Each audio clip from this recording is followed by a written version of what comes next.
तर मागच्या व्लॉगमध्ये मी तुम्हाला म्हटलं होतं की चिकू किती त्रास देतो ते मी तुम्हाला ह्या व्लॉगमध्ये दाखवेल. तर मी आमरस करत होते आणि चिकू नुसता मध्ये करत होता आणि म्हणत होता मला आंबा पिळू दे, आणि पिळत पण होता आणि तो नुसता खात होता आंबे, आणि चोरून चोरून आंबे बाहेर नेऊन खात होता.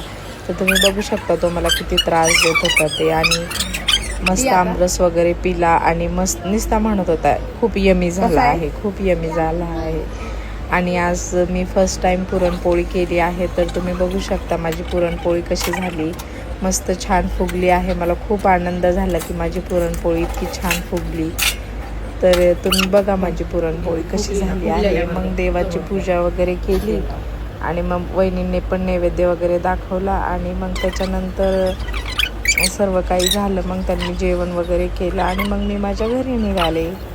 तर आता मी माझ्या घरी निघाले आहे. तर तुम्ही सर्वजण रोज माझे व्लॉग बघत जा. रोज मी व्लॉग व्हिडिओ वगैरे टाकत असते, तर तुम्ही बघत जा, छान छान कमेंट्स वगैरे करत जा आणि मला फॉलो वगैरे करा. बाय. माझा मिनी व्लॉग तुम्हाला कसा वाटला कमेंट करा.